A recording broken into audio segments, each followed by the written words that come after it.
Hello and welcome back to Ginkgo Studios. We have another Rowntree Gardens podcast today. I'm wearing a Hawaiian shirt because it's Hawaiian Day. You'll notice that my guest did not wear that, so I felt very one-sided. But I have the absolute pleasure and honor to introduce today Oliver. He has so many stories, so much wisdom just comes out of him naturally and so smoothly. He and I talked for quite a while, and we might even break this one up into a couple of episodes. We're not sure, but it was an absolute pleasure. There's a lot of great little nuggets in there, and I think that you'll love it. Like I say to all the other interviews, I think you'll really enjoy this one. So without further ado, here is Oliver.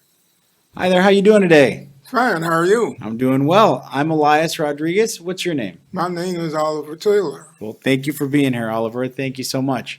We're going to be doing something hopefully kind of fun. I hope you enjoy it. But we're going to talk a little bit about your life, where you grew up, and a little bit of the fun things that you did along the way. Okay. So I'll start off easy. Where did you grow up, Oliver? St. Louis, Missouri. St. Louis, Missouri. Yeah. Okay. I was born in St. Louis, lived in St. Louis the first 19 years of my life, never got further from St. Louis than 50 miles for the first 19 years of my life. Right. Like I said, I never got more than 50 miles from St. Louis. So that for first 19 years, I called it St. Louis is my center of my world. Yeah. Well, I had the pleasure of going to St. Louis once, but I only went there during the fall, which was gorgeous. Yeah. How was the winters and the summers? That's the reason I'm in California. The winters are what winters are supposed to be: cold, wet, but the summers are miserable, hot. Temperature can be 98 at midnight. The humidity can be anywhere from 85 to 101%. Whoa. But that does sound pretty miserable. I can remember many a night sleeping outside because it was just too hot to sleep in the house. Wow. And air conditioning that was for office buildings and people that had money, but us poor people didn't have air conditioning. Wow. We had fans, but we didn't have air conditioning. Gotcha. Well, at 19, where'd you head off to? Come to California? Uncle Sam's Navy decided Uncle Sam's Navy. I should come to California.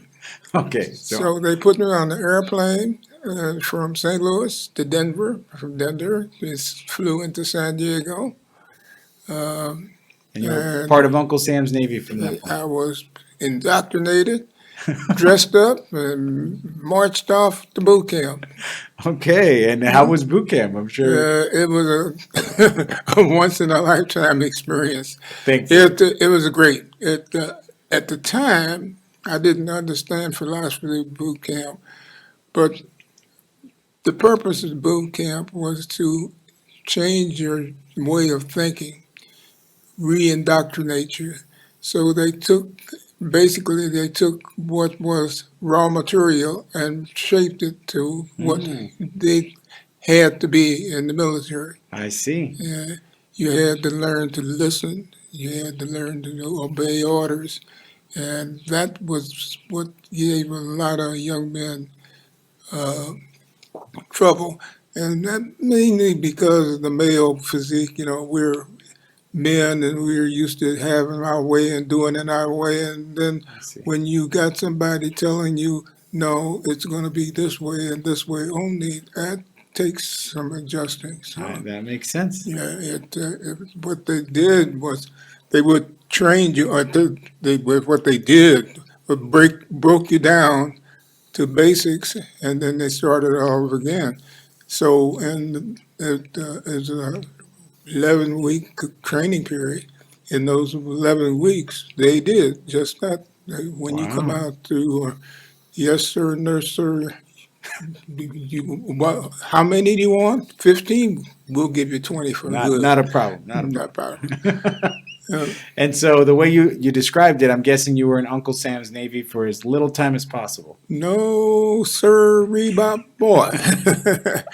I went in the Navy with the idea. The Korean War was going on at the time. Well, it wasn't a war. It was a police action as defined by the President of the United States. He says we're having a police action in Korea, and but we're fighting it as we would a war. We had just come out of World War II, and about 6 years, and so it was a war. Just to be basic, uh, it was uh, a terrible place to fight a war. They could have picked any place in the world. Korea has the dubious honor of having the highest tide in the world, 30 foot, from 0 to 30 feet. No kidding. Yeah, Oh my goodness. it's tremendous tide. In China, Korea was where the measurement was taken. And they also have the coldest winter in the world. And that's my philosophy, not a, that was not That's a just documented fact, gotcha. but, You and, speak from experience. yeah, well, I was there for a year. I was stationed in Korea for a year, but we'll get to that in a little bit. Um, it was cold. It was cold. It was unbelievably cold. Uh, Things of comfort. Uh, you slept in your clothes because that's the only way you could stay warm. Once you got them warm, you won't go and get out of them. I You see. stayed in them. Wow. Yeah, but it was a good learning experience. Uh, but we were talking about going in the Navy. Uh, Boot camp was really a learning experience, and I learned to pay attention, be sure you listen, and make sure that you try to do what you were told to do. Don't interpret it. Don't put new meaning in it. Just whatever they told you to do, that's what you do. You do Gotcha. that. Okay. Uh, so when you come out 11 weeks, after 11 weeks, you are truly a sailor. Uh, Marine Corps boot camp was some of my observation. I can see they're much more dedicated in their training of young men. I see. But for my character, my nature, the Navy was a good Good fit. experience. I I think that young men today, uh, we don't have the draft because the powers to be decided that wouldn't need a draft, that all volunteer force would work a lot better than a scripted force. Well, yeah and no. Okay. If in a time of national emergency, when you're fighting a war or a conflict, uh, you have a manpower problem. You have to have X number of men to do that. And if you don't, you're going to lose. Um, so to do that, make sure that you got the manpower that you need. They they say, okay, all our young men, 18 to 45 or 46, I can't remember, it, you are subject to uh, Draft. serving your country for X number of years.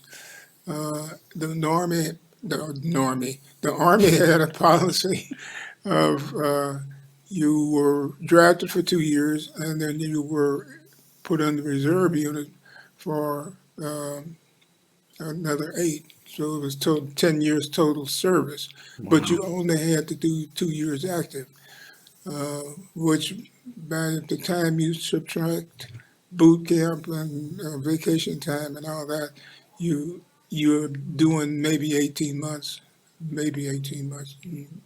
Very, The Navy was a little different. Navy says, we'll tell you what, if you enlist, volunteer, we'll do you 4 years, give you 4 years active duty, and then you do 2 years reserve time, and then you are done with your Relieved. you're done with your military obligations. Uh, So is that what you did? You did the 6 years? I did for 4 years. At the end of 4 years, they would give you the opportunity of taking your discharge, which meant you would be released from active duty and go 2 years reserve, or you could reenlist and stick around. I went in the Navy in 1952, so simple mathematics is in 1956, I was due to be released. I had just finished 4 years in lovely Honolulu. I was stationed in Hawaii. Why? Wow. And so for the first 4 years, I was a landlocked sailor. I didn't go on a ship. Well, I went on ships, but not deployments.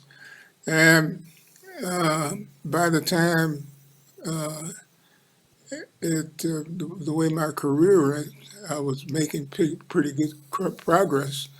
So I decided I was reviewing the status of the country. We were in the big steel strike in the 56, where steel went on strike, and there was just everything shut down because it's amazing at that time how much steel we produced. Hmm. And Whoa. so uh, without steel, you couldn't manufacture cars or refrigerators or any of that stuff. And so plants start closing down, and it was a pretty messy situation.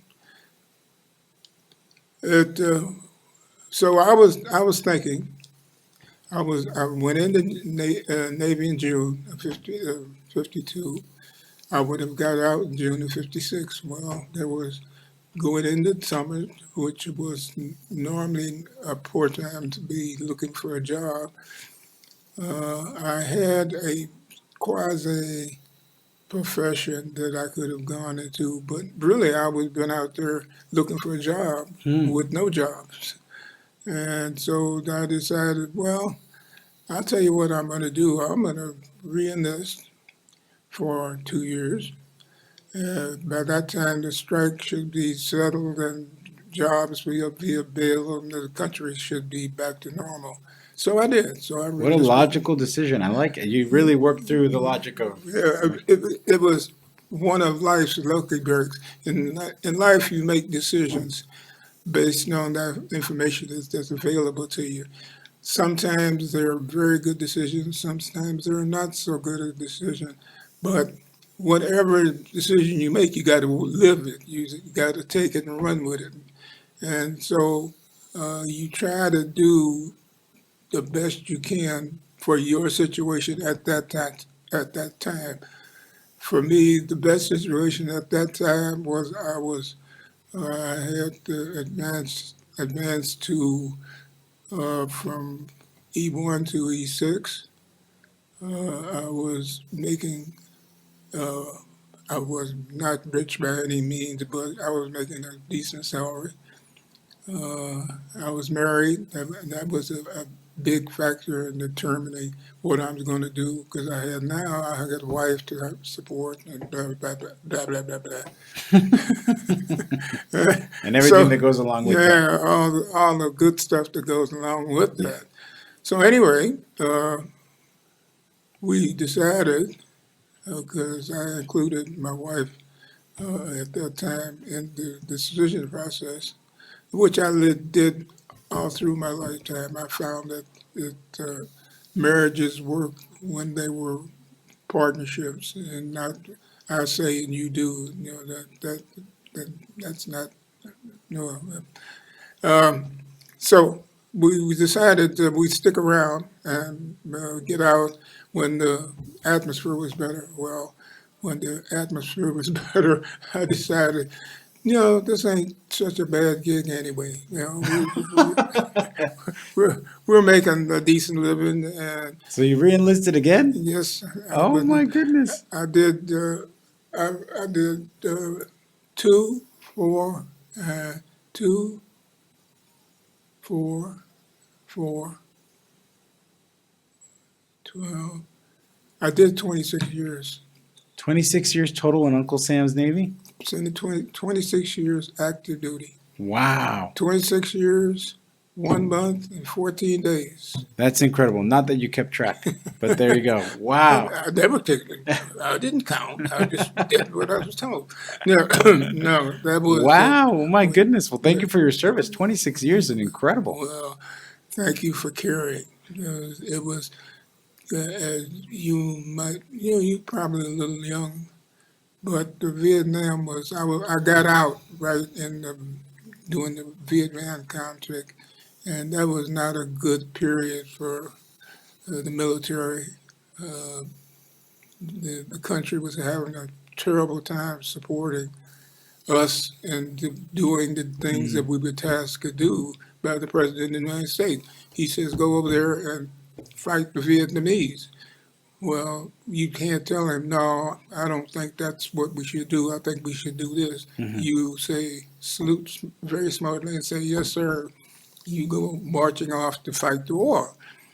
Uh, Civilian populace, particularly our young college kids, didn't see that as the thing to do. So they were against the war.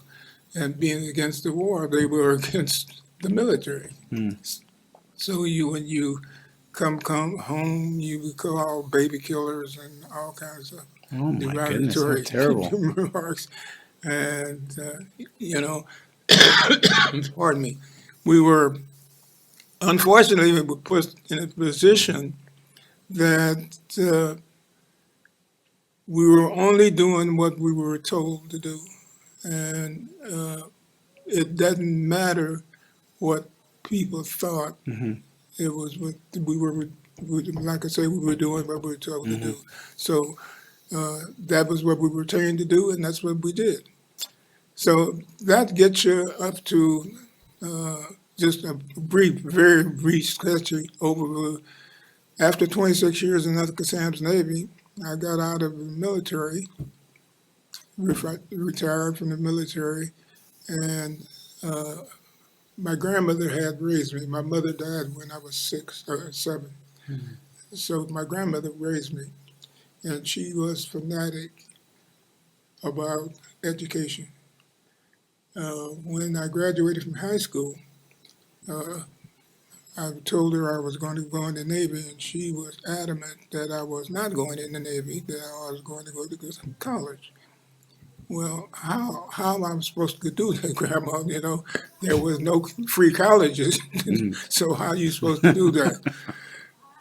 I said, I'm going in the Navy. And she said, no, you're going to go to college. We bigger back and forth. And it was, okay, I tell you, I'll strike a deal with you. If you support my going to the Navy, then when I get out of the Navy, I'll support going to college. I will promise you that I will go to college. And reluctantly, she agreed to that. She didn't support it, but she agreed to it. And so one of the things I did when I got out of the Navy, I decided that I would fulfill my promise to my grandmother, and I would go to college.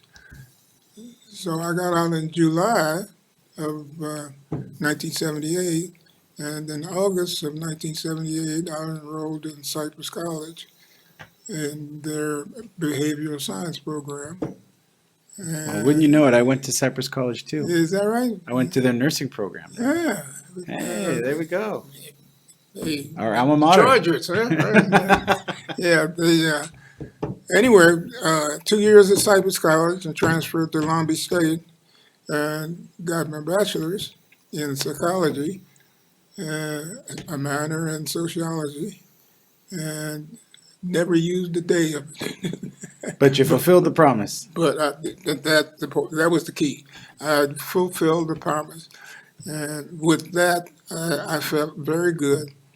My grandmother had since deceased, but she was proud of the fact that I had gone back to school. She thought that was really, really great. Um a sad story is that of going to college. Uh, the girl I was married to at the time uh, was like I was when she graduated. She couldn't go to college either because her parents couldn't afford it. When I told her I was going to go back to school, she said, "I want to go to school." In just those terms, "I want to go to school." Honey, I'm going to college. Yeah, I want to go to college. So Uncle Sam, under the GI Bill, uh, paid for my tuition and books and et cetera. But I had paid to her, and we Mm. took off and take every class uh, all through graduation from both Cypress and Long Beach State together. My wife had to took some extra classes uh, to make up because some of the I had taken some classes while I was on active duty, so those counted towards my degree. So, uh, needless to say, when we graduated together. Oh, wow. What a cool story. Yeah, we were. It was one of the many accomplishments in life that we we did together. But anyway, so that's knowing that too. That's how the college degree became about.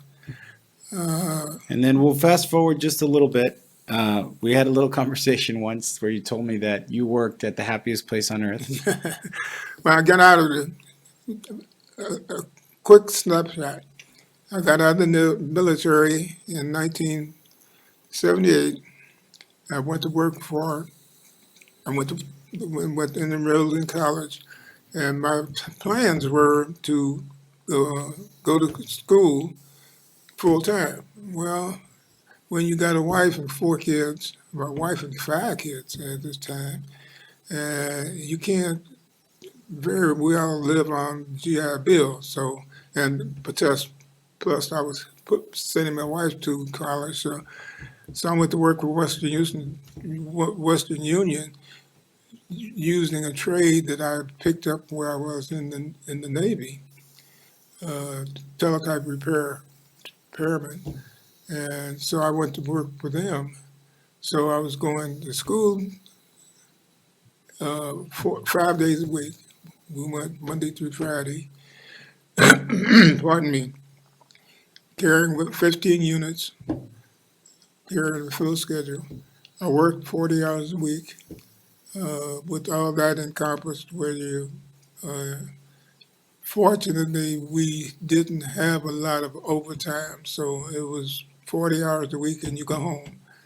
And uh, I was pretty successful working for Western Union, but after 9 years, they decided that the department that I was working in, and I've worked my way up through the ranks and was in management at the Here, let time. me help this out real quick. Okay. Yeah, I was in management at the time. Uh, and so they decided that they weren't going to be in business anymore, so they closed down. So there I am now. I'm a 50-year-old man with no job, and I still got this family that I'm supporting, and blah, blah, blah. And my wife had worked for Disneyland as a portrait artist, and she said to me, "Why don't you apply at Disneyland?" And I replied to her, what am I going to do at Disneyland? You know, I don't know nothing about being Mickey Mouse.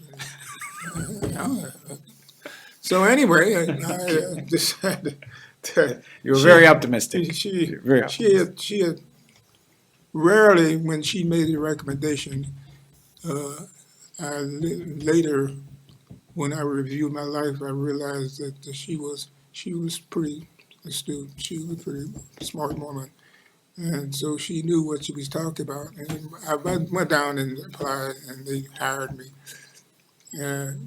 doing the same basic thing that I was doing to the Western Union that I did for the military. So Really? it Oh my all goodness. could be attributed to the Navy trained me. And Wow. what they trained me to do was just carried me off through my No life. kidding. And it ended up as I always seemed to go in on the ground floor, get the job, do whatever the job called you to do, and then you advance in Raise the the ranks. organization because of your skills, your job skills. So again, I got promoted to supervisor, and that was a neat journey. And so it take me about 3 days to tell you the real long story, but to keep it short and somewhat coherent, I went to work for Disneyland in September of 1988, and I worked for them till October of 2004 when I retired, 16 years. Wow. You know what I'm so fascinated by is you know all of the years that you worked at, when you left it, when you started, the month you Well, started. it, I it, can't even do that for it, some of it, my last job. it, it, That's amazing. it's easy. It's really easy because you look at it as cycles. It's connected by, for example, when I left the Navy, I got discharged in Long Beach, California, right here in this great metropolis. And we were living in Navy housing in San Pedro. And so the wife had lived in Anaheim. And so she says, let's move to Orange County. I didn't even know where Orange County was. But okay, I don't care. Just, wherever you want to go, that's fine. All right. We bought a house on Jacqueline Lane in Garden Grove, and that house cost us $54,000, and that was in 1978.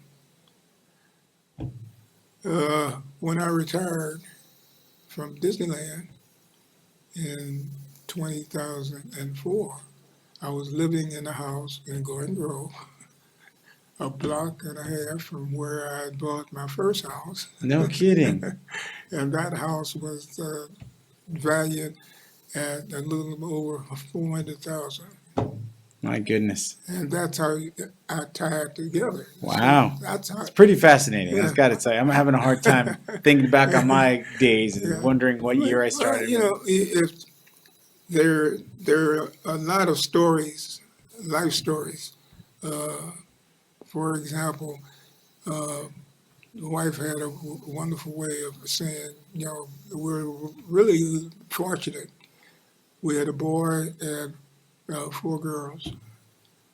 Uh, the boy and 3 of the girls were wives by a previous marriage, and I had a daughter by a previous marriage. Uh, we didn't have anybody go to jail. We didn't have anybody go to juvenile hall. We had Okay. no trouble with the kids, other than normal trouble Gotcha. with you would have with any adult. And we were very blessed because here we are at night, we're sitting up in class, and the kids are at home supervising themselves. Wow. So we kind of really, if we looking back on it, we could have really put ourselves in a bad spot. Makes sense. But we got through it. The Yeah. kids got through it, and Well, Oliver, let me tell you, trust me when I tell you that I would love to be here for 3 days hearing about all of your wise and wonderful stories. Yeah. But I think we'll wrap up a little bit with, even though you've already given us some Mhm. pieces of wisdom and advice, if you had to think about through your experiences in life and through all the stories you went through, what might be some advice that you would give the youth of today that were just coming into this, workforce into the life? What might you give them as far as advice?